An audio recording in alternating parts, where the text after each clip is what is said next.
안녕하세요.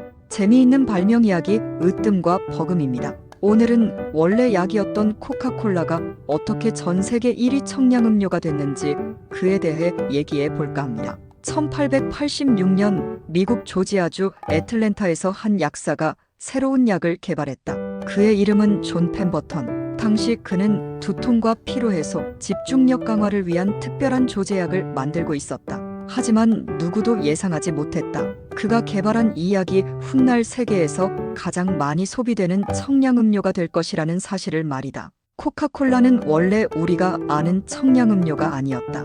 애초에 약으로 개발된 음료였다. 하지만 우연한 실수와 기발한 마케팅이 만나면서 전혀 새로운 길을 걷게 된다. 그렇다면 대체 코카콜라는 어떻게 탄생했고 어떻게 세계 1위 음료가 되었을까? 19세기 후반 유럽에서는 코카와인이라는 음료가 유행하고 있었다.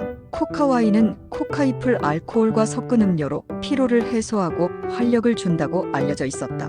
여기서 중요한 점은 코카잎에는 코카인 성분이 포함되어 있었다는 것이다. 펜버턴 역시 이 코카와인에서 아이디어를 얻어 펜버턴의 프렌치 와인 코카라는 제품을 개발했다. 당시 그는 이 약을 두통, 위장장애, 피로 해소를 위한 만병통치약으로 판매했다. 하지만 1885년 미국에서 금주법이 시행되면서 알코올을 포함한 약의 판매가 금지되었다. 펜버턴은 고민에 빠졌다. 기존의 제품을 그대로 팔 수 없게 되었기 때문이다. 그러던 어느 날 그는 실험 중 탄산수를 실수로 첨가하게 된다. 그런데 이 조합이 예상외로 훨씬 맛이 좋았다. 사람들은 술이 아닌 이 청량감 있는 음료를 더 선호했다. 그리고 바로 이 탄산수가 들어간 새로운 버전이 1886년 5월 8일 애틀랜타의 한 약국에서 처음 판매되었다. 이 음료의 이름은 코카콜라. 코카콜라는 처음엔 의약품으로 광고되었다. 초기 광고에는 두통을 완화하고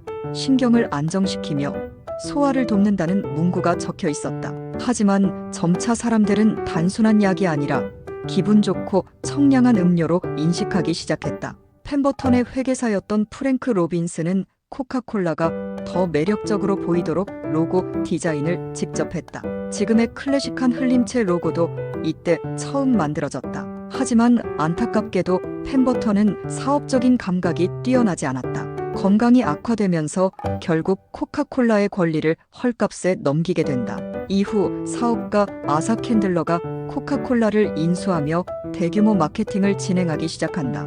캔들러는 무료 시음 쿠폰을 배포하고 신문 광고를 대대적으로 내보내면서 제품을 대중화했다. 1900년대 초반 코카콜라는 미국 전역으로 빠르게 퍼져나갔다. 그렇다면 한 가지 궁금한 점이 있다. 초창기 코카콜라에는 정말 코카인이 들어 있었을까? 정답은 그렇다. 당시 코카잎을 이용한 음료였기 때문에 실제로 코카인이 미량 포함되어 있었다. 하지만 1904년경 코카인의 위험성이 알려지면서 코카콜라는 공식적으로 코카인을 제거하게 된다.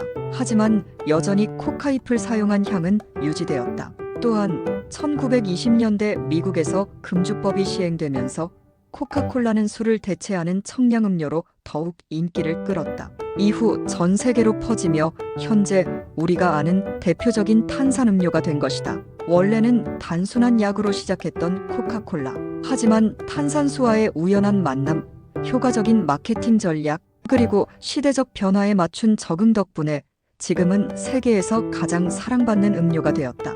현재 전 세계에서 하루에 20억 개 이상의 코카콜라가 소비되고 있다.